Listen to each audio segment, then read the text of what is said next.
There is a pain few can name, but many carry in their hearts. The silent pain of someone who has tried everything. Affirmations, visualizations, endless meditations. The pain of one who seeks the sacred with intensity and finds only silence. A silence that hurts because it feels empty. It feels like rejection. It feels like punishment. Have you ever felt this? That feeling of doing everything right and still nothing moves? This emptiness you feel is not failure. It is the symptom of an effort that has lost its way. Too much spiritual effort, too many attempts, too much willpower. Because there is a paradox, a mystery that few truly access. The universe, the field, God, call it what you will, does not respond to subtle desperation. It responds to your state of being, to the silence of alignment. And that is what Gregg Braden and Neville Goddard come to remind us. True manifestation doesn't scream, doesn't force, doesn't beg. It arises in the in-between, in that subtle space between wanting and trusting, and it's there that everything begins to unfold. There is a kind of anxiety that disguises itself as spirituality, a frantic doing, filled with practices, rituals, repetitions, and endless lists of affirmations. It's subtle, it's beautiful, but it's noise, an invisible noise, almost imperceptible, but the field feels it, because the field doesn't respond to what you show, it responds to what you vibrate. The more you try to prove to the universe that you are worthy, the more you vibrate in the frequency of doubt, and the quantum field responds with surgical precision. It's like plunging your hand into a lake to see the bottom. The more you stir, the cloudier the water becomes. The more you force clarity, the more you scramble the energy. It's not about doing more. It's about being more, being coherent, being silently aligned. Excessive spiritual effort hides a painful belief. I am still not enough to receive. And that belief, even when disguised as good intentions, is a frequency of lack. We were taught early on that effort equals value, that the more sweat, the more merit, and unconsciously, we bring that into spirituality. We think we need to strive, vibrationally to be worthy. But the universe doesn't negotiate with suffering. It responds to coherence. Gregg Braden speaks about this clearly. The field responds when intention and feeling walk in the same direction, without noise, without performance, without trying to control.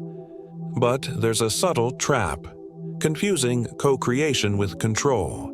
We think we are co-creating, but in truth, we're trying to force life to fit into our plan, and that suffocates the invisible. It blocks the flow. True co-creation is making room for the mystery. It is letting go of the ego's agenda and allowing the soul to lead. It is aligning with what already is, not with what we think it must be. Silence, when incoherence, is more powerful than 1,000 words. The HeartMath Institute has proven that the heart's electromagnetic field directly influences the reality around us. And this field is not activated by phrases. It's activated by states, by presence, by coherence. Imagine a drum vibrating with a note that hasn't even been struck. This happens because of resonance, and that's how you manifest in silence. You become resonant with what you desire without needing to announce, explain, or prove. You simply become. Practices like heart coherence breathing, contemplative presence, and deep silence help calibrate that frequency. When you silence the mind, the heart begins to speak. And when the heart speaks, the universe responds. Prayer is a vibrational language. It's not a request, it's a tuning. When you pray from desperation, what you're actually sending out is the frequency of absence. And the field, neutral and precise, responds with more absence. Gregg Braden reminds us, true prayer is feeling as if it has already happened. It's not about asking, it's about emanating. Neville Goddard calls this feeling the end, the vibration of the desire already fulfilled, embodied faith. Not verbal faith, but a faith that is felt, lived, internally experienced. The shift from pleading to gratitude changes everything. In 2 minutes of silence, deeply feeling what you desire as if it were already here, you reconfigure your vibrational field. And when the field changes, reality must follow. The time between desire and receiving is sacred, but it's also where we sabotage ourselves the most, because the ego hates the invisible. It wants dates, deadlines, guarantees, and that desperation for control emits a vibration of waiting, and to wait is to declare, "I don't have it yet." Neuroscience shows that the brain reacts to latency with anxiety, and that anxiety alters the body's chemistry, which in turn alters the vibrational field.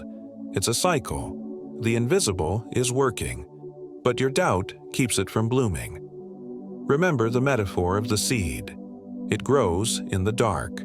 First, it grows, roots. First, it becomes still. Manifestation is like the Chinese bamboo. For years, it seems like nothing is happening, until suddenly, it grows meters in days. And it's not magic. It's accumulated coherence, maintained vibration, effortless trust. There's a simple way to know if you're aligned or just performing optimism. The body. The body never lies.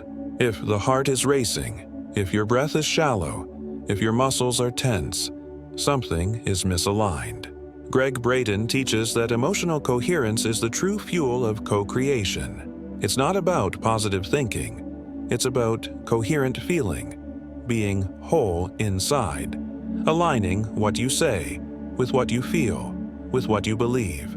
A vibrational check-in throughout the day helps identify the misalignments. And when you notice a misalignment, don't fight it. Just return. Be still. Breathe. Reconnect. Because the secret is not in what you want. It's in who you are. While you wait, the Chinese bamboo spends years growing downward, rooting, silently, invisibly. And then, in a matter of weeks, it breaks through the soil and rises meters high. Not because it decided to grow all of a sudden, but because it had been preparing all along. This story is more than a metaphor. It is a reminder.